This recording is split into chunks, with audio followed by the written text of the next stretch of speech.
जय श्री राम। नमस्कार। प्रातःकाल का वंदन प्रणाम करता हूँ आपको और जुड़ चुका हूँ आपके साथ सुबह प्रातःकाल के समय। और आज का जो विषय है इसलिए खास है क्योंकि हम पूजा तो करते हैं, पाठ तो करते हैं, याद तो करते हैं भगवान को, मगर हमारी जो दिनचर्या है ना वो ठीक नहीं है।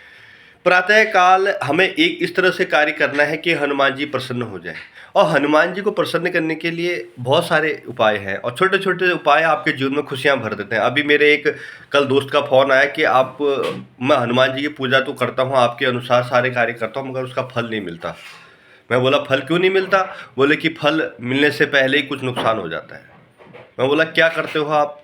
उन्होंने सारी बातें मेरे को बताई। सब कुछ ठीक करना, प्रातःकाल उठना, पूजा पाठ करना, मगर जब सारे कार्य हो जाए दोपहर में मांस खा लेना, मदिरा खा लेना, किसी को नुकसान पहुंचा देना। जब मैंने उस व्यक्ति से, उन भक्तजनों से, उस श्रद्धालु से पूछा कि आप ऐसा क्यों करते हो, बोले मैं जो है विचलित हो जाता हूं दिन में।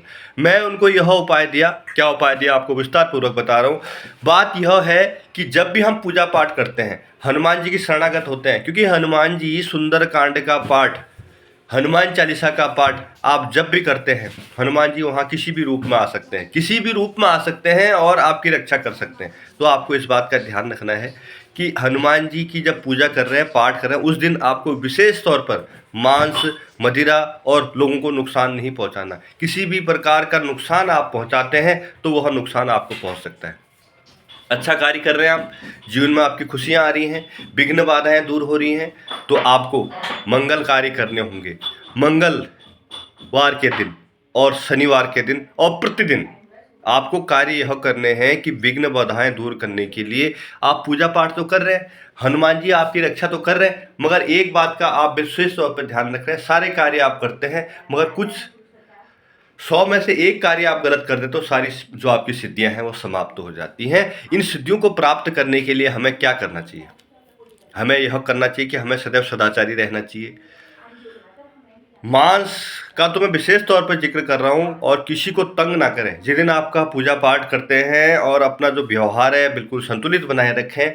आप एक ऐसे वक्ता के रूप में, आप एक ऐसे भक्त के रूप में रहें कि हनुमान जी की नज़र आप पर रहे, ना कि आपसे हट जाए। हनुमान जी की नज़र हटी नहीं, आपका नुकसान हुआ नहीं। क्यों?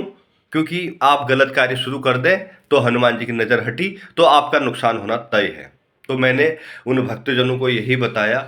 मैं बोला भाई, इस कलयुग में एक देव है। कौन है? हनुमान जी।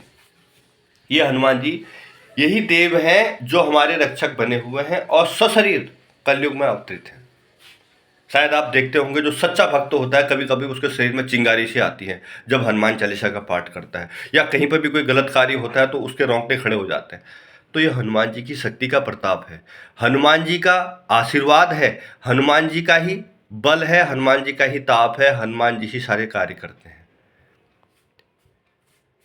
कहते हैं ना, जो माथे पर चुटकी लगाता है, माथे पर टीका लगाता है तो उसका कोई तात्पर्य होता है। कुछ लोग ढोंगी आजकल माथा भी लाल करके ले आते हैं और कर्म उनके ऐसे हैं, जाके या मांस खा रहे होते हैं या मदिरा खा रहे होते हैं या किसी को नुकसान पहुंचा रहे होते हैं। वो धर्म के पालक नहीं, वो धर्म के नुकसान पहुंचाने वाले लोग हैं। हमें धर्म का पालन करना है, हनुमान जी की पूजा करनी है, मगर इस बात का जरूर ध्यान देना है कि इन्हें प्रसन्न करने के लिए, इनको प्रसन्न करने के लिए हमें कुछ नहीं करना। करना क्या है? प्रातः काल का जो समय है वह ब्रह्म मुहूर्त का होता है। उसी समय शपथ ले लें कि हे प्रभु, मेरे से कोई गलत कार्य ना हो, मैं कोई ऐसा गलत कार्य ना करूं जिससे मुझे तो परेशानी होगी होगी, जो मेरे साथ जुड़े हुए लोग हैं, जो मेरे परिवार के साथ हैं, उनको भी नुकसान होगा। तो मैं गलत कार्य ऐसा क्यों करूं?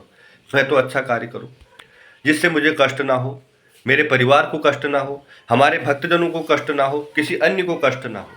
तो आप जब भी पूजा पाठ करते हैं तो इस विचार को ध्यान में लेकर आए। प्रातःकाल सुंदरकांड के 4 श्लोक, 4 अध्याय जितने भी हैं, 4 पन्ने जरूर पढ़ें। सुंदरकांड पढ़ने से आपकी कमाई में बरकत होती है, आपके संकटों से मुक्ति मिलती है। और विशेष तौर पर इस बात का ध्यान रखें कि जीवन में विघ्न बाधाएं दूर करने के लिए हनुमान जी का शरण में जरूर जाएं, कभी भी आपको कष्ट नहीं होगा। जो सब्सक्राइबर मेरे सुन रहे हैं, जो मेरे साथ जुड़े हुए लोग हैं, उन्हें मैं विशेष तौर पर बताता हूं, भक्ति करते रहें, भक्ति में कहीं भी चूक ना करें, क्योंकि आप भक्ति में चूक करेंगे तो नुकसान आपका ही होगा। क्योंकि हनुमान जी कभी भी को नुकसान नहीं पहुंचाते और उसकी सफलता का आदर्श बनते हैं। इसलिए हनुमान जी की पूजा विघ्न बाधाएं दूर होती हैं। पूजा में वह कार्य करें जिससे सबका भला हो। ऐसा ना करें पूजा के बाद तत्पश्चात कि लोगों को नुकसान पहुंचाना शुरू कर दें।